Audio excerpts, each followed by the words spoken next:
TIFUpdate by giving my girlfriend money to surprise my boys. Previous post. I don't know if this will get taken down or not, but I wanted to update so I would stop getting harassed and people would stop fighting in the comments. You do not need to tell me how rare twins with disabilities, specifically Down syndrome, are. If I had $1 for every doctor who has said that to me in the last 11 years, I would be rich. I'm not going to defend or prove their disability to a bunch of strangers. Their disability does not matter. For everyone asking why I didn't dump her when she first made the comments about my sons, I'll tell you why. Have you ever had someone say something that was so stupid, horrible that you kind of laugh and forget about it until something comes up and reminds you? Like, there is no way this person is such a poss, they are just dumb. She said it maybe a few times the whole year we had been dating. I've gotten really good at ignoring stupid comments like that they barely register unless I sit and think about it. My fault, I know. The comments she made rubbed me the wrong way, but she wasn't malicious about it. However, when someone shows you who they are, you better believe them. Don't paint red flags white. I should have dumped her the minute she spoke about my boys in a negative manner. This is the first girlfriend they had met. I don't have a lot of confidence and there are not a lot of women who want to date a guy like me. I'm trying my best, I messed up. She had been living with me for less than a month, she didn't even have a key, and she didn't even start moving her stuff in. She got into a fight with her roommate and was kind of couch surfing. Don't worry, I threw away her toothbrush. I do not know why she texted me that she forgot her wallet. I do not know why she made a hair appointment knowing she wasn't going to have the money. I do not know anything about Salon Blacklist.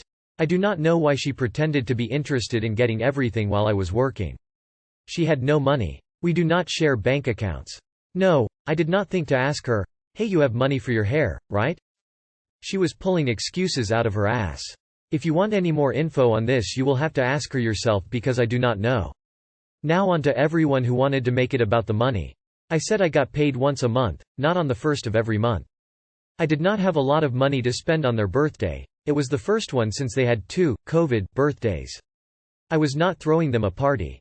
I paraphrased the party supplies because I didn't want to type out everything.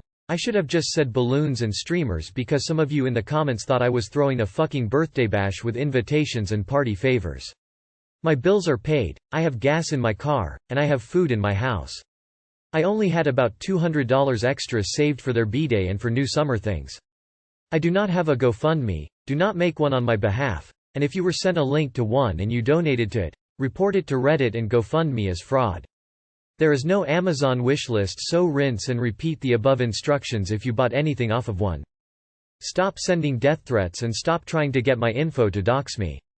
You can believe me and what I wrote or you can think it's bullshit, but Reddit karma isn't real, so chill the fuck out. I did make a police report. I did inform her of said police report. She sent me a FaceTime video of her smashing my boys' tablets that they use to communicate and to use at night to calm down. Yes, she is the biggest villain bitch. I see that now. You can all continue on with your lives, and thank you so much to the genuine and sincere people I've spoken with and all the happy birthday. TLR.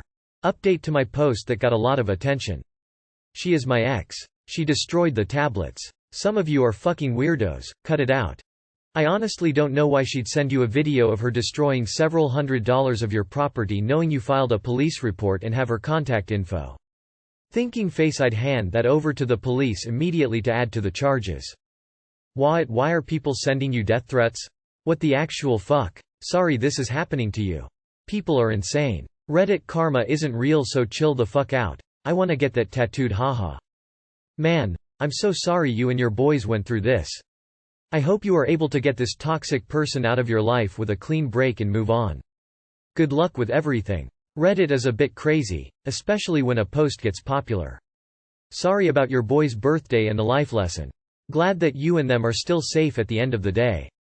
Everybody makes mistakes, but no one of importance will fault you for it. Hope that next year will be much better. Long shot. But if you have the time, go to the salon, show them the police report about the stolen money that she paid for her appointment with plus her incriminating text, and ask if there's anything they might do with that information. Not necessary to push to reimburse you, although it would be nice, but perhaps this might result in her getting blacklisted anyway. And hairdressers talk: if they know one customer is known for paying with stolen money, they may not want that customer. Edit. May those sending you death threats step on all the Lego. I was surprised to see an update to this.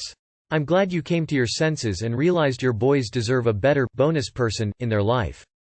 They've had it hard already, it seems, all of you have. You all desire some happiness and nothing less. You're doing great though, just keep at it. You'll make mistakes, like this, but we all do, it's part of humanity. You live and you learn. As someone else said, you seem to have a good heart. The boys are lucky they got you out of all people to be their protector and guardian. Best wishes and all the luck in the future, from one single parent to another. Today I fucked up by using a homemade fleshlight. I should start this by saying that I am engaged to an incredible, intelligent, kind, and giving woman who has the sexuality of a Rubik's Cube. I love her dearly, but the algorithm to manifest sexual arousal within her is sometimes beyond the computational capabilities of my feeble neural assets. That being said, the need for occasional self-care has arisen over the past few years, and a few years of repeating basically the same technique inevitably leads to experimentation. Fast forward to yesterday. I had a 4-hour window of privacy at home alone, and got the brilliant idea of making a homemade fleshlight for the first time. I found a few ideas on the internet, got to work, and after completing my contraption, began my adventure. At first it was a little bit uncomfortably tight, but I forged on and found that after a small break-in period it became far more comfortable. Upon completion of my goal, I removed the device from my person and nearly had a heart attack. There was blood in my semen. It's never been there before. Why now? Still in shock, I started taking a piss, but something felt weird. I felt a sort of blockage, which cleared almost at once, but when it did, a giant blood clot came out of my dick. There was no pain, just blood. Emerging from somewhere it definitely shouldn't. After 5 minutes of diligently cleaning up the murder scene in my toilet, and the most shameful post-nut clarity of my life, I worked up the nerve to Google it and… drumroll please. I either have cancer of the penis, testicle, or prostate, or I burst a blood vessel in my blood vessel when I wedged it into a great tightness. The bright red color of the blood thankfully points to the latter. I have since taken another piss, which was mercifully bloodless, and felt no other ill effects from my experiment, but I'm legitimately wondering if I'll ever permit myself to orgasm again. Too long did not read. I MacGyvered a homemade fleshlight that was too small for my dick, which broke a blood vessel in my dick and caused my semen have blood in it, then pissed out an unnervingly large blood clot. I may never have another orgasm. Edit. So I feel like there's a couple of things to address. First, I appreciate the concern for my long-term happiness, but my fiancé and I are fine with our sex life. We have a pattern that works for both of us, and we communicate about it regularly. She knows I jerk off and is fine with it, but when you were raised in a super sola scriptura mega conservative Christian church like I was, shame isn't an easy thing to get rid of. As a result, I prefer to practice my self-care without a non-participating audience. Basically, it's not her I'm trying to hide it from, it's Jesus. Accept this whole nightmare. This I will take to the grave. Second, there are a surprising number of you degenerate bastards who want to know the methods and materials with which I constructed the offending device, for academic reasons, I suppose. If you feel like playing Russian roulette with your precious commodities, who am I to stop you? You'll need an appropriate length of small, sturdy cardboard tube, like the ones that posters come in sometimes, ba-dum tss, a piece of 1-inch PVC pipe the same length as the cardboard tube, a clean old towel, 2 rubber gloves, 2 rubber bands. I tied the tips of the gloves' middle fingers together, and pushed them through the 1-inch pipe until a glove end was sticking out both sides. I then cut a length of towel no wider than the length of the cardboard tube.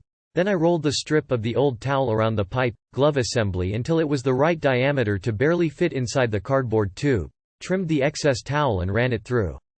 Once it was positioned correctly, I secured one glove end to the tube and pulled out the pipe, then adjusted and secured both glove openings with rubber bands. I sincerely hope you need no further instructions.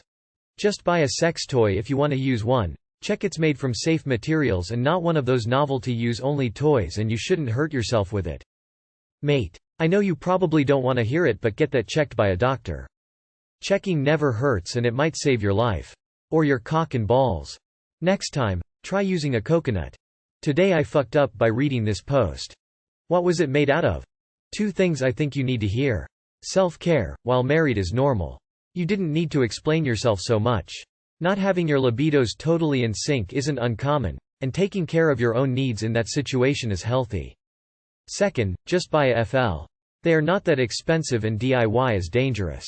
Your self-care will be far more effective at meeting your needs, and you won't need to Google, "Is my dick going to fall off?" afterwards. Today I fucked up by changing the birthday on my Twitter account. Turned 18 recently and figured that, now that I'm a legal adult, there was no reason to have my birthday set in 1990 on my account anymore. So I updated it to my real birthday of December 20, 2003. Unfortunately, as soon as I updated this information, my account was instantly suspended. Apparently, my birthday tipped off Twitter to the fact that I made my account 2 months before turning 13, and despite the fact that it's been 6 fucking years since I made the account, what I did was apparently unforgivable, and now I'm permanently locked out of my account. I posted so much artwork, made so many friends, posted so many of my achievements, and all of it just vanished in the blink of a goddamn eye. The worst part is that there's nothing I can do about this. The only way you can appeal a suspension for this specific situation is by sending in a form of ID, and if I sent them something with my actual birthday on it, they'd see that I was indeed under 13 when I made my account, and refuse to give it back, but I'm not going to edit my birth certificate because that's illegal. 6 fucking years of my entire online presence down the drain in a matter of seconds, all because I wanted to update a line of information that nobody can even see anyway. Too long did not read. Changed Twitter account birthday. Twitter sniped me for it because I was 2 months too young when I made the account. Apparently if you're willing to part with everything that happened on your account before you turn 13, you might be able to get the account back. Well, at this point, you might as well try to appeal it. If the account is already suspended, it's not like you have anything to lose at this point. I'm sorry your Twitter got banned, but I can't get past the fact that you're a legal adult and you were born in 2003. Here is your chance to stop giving a fuck about Twitter. Well, you have nothing to lose anyway, so you may as well just try whatever legal methods you can think of to get back the account. Appeal or beg or whatever. What they can do? Ban another account of yours? That happened to me once too. I sent in a pic of my dad's ID and got everything back. Today I fucked up by forgetting to flush at a girl's house. I had recently started dating this girl I met at work. 2 nights ago I stayed the night for the first time. We went to watch the new Top Gun movie and then we made way to the beach. We planned to get dinner on the beach, however the bipolar weather of South Florida had other plans and it started pouring. We came to the agreement we would go back to her place and she offered to cook a nice dinner for me. Never had a woman other than my mother cook for me, so I was absolutely flattered. Flattered to the point where I had forgotten to mention I was lactose intolerant. And she wanted it to be a surprise. She had me run to the store to grab some dog food and garlic bread while she cooked.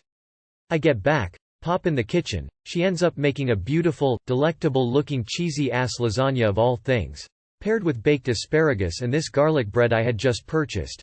Not one of those frozen ones either. She bought the lasagna noodles, and did that shit from scratch with the marinara, cheese, spices and all. This smell was incredible to say the very least. It has 8 more minutes in the oven. No problem I think, a lil cheese never stopped me, heavily mistaken. I run to my car to grab my Lactaid pills. Opens door to the realization that I had brought them in my house a couple days prior. Fuck. I end up saying what the hell and we have a nice dinner. Best lasagna I've ever eaten in my life. I had 3 pieces and you could see on her face how happy she was. I enjoyed it so much and I figure I will just leave rather early and deal with my bowel movements at a later time. I clean up the dinner mess and thank her very much for the nice dinner and movie date. I begin to gather my things and she looks at me with this very sad and adorable face and asks me if I could spend the night. There's no getting out of this. She knows I have nothing to do tonight or the next day. It's a Friday night. I am off on weekends and she is aware of this. I enthusiastically agree, and she gives me a big hug. We're sitting on the couch watching a show called Midnight Gospel. I couldn't begin to tell you what was going on that show. My stomach was absolutely churning and I knew what had to be done. I tell her I must go to the shower and clean the day's filth off my body. Perfect time to shit. It's a violent one, absolutely vile, chunky, watery, green, not to mention just an absurd amount, while the shower is running to suppress noise. I got a call from my friend during and completely forgot to flush. I hang up and jump in the shower. I go to the bedroom to change back into some pajamas she left out for me. She goes into shower after me. As I am putting these pants on I hear a subtle, "What the fuck?" To my horror, I realize exactly what had occurred. Dylan, you may want to flush next time, oh my lord. I was extremely embarrassed and had no words to say. Luckily she was super cool about it and we actually had a good laugh about the shitty situation and ended up having a nice sleepover. And I explained how I am lactose intolerant. Too long did not read. I forgot to flush and left a massive lactose-induced shit in a girl's toilet on our first sleepover. When she asked you to stay you should have said, okay, let me run home and grab a few things and I'll be right back over. That way you could have taken a shit in peace. She's what we call a keeper, man. She sounds like the sweetest person ever. Oh my god, I'm smiling even though it's a TIFU. I too am lactose intolerant, but when I was younger I didn't want to make a big deal out of it. So when my brand new boyfriend wanted to buy me coffee from his favorite Cuban bakery, I went for it. And it was so delicious, it had been so long since I had real milk in my coffee. About 20 minutes later we were sitting on the curb being cute and newly in love. I ripped the absolutely most vile fart ever. He took the coffee out of my hand and said, "What the fuck?" and then stopped me from having dairy for a very long time. We are about to celebrate our 18th anniversary, and now I eat whatever I want and always remember my lactate. Do people not flush immediately before getting up from the toilet? First off, congratulations. She sounds phenomenal. Second, go finish Midnight Gospel. An excellent piece of art.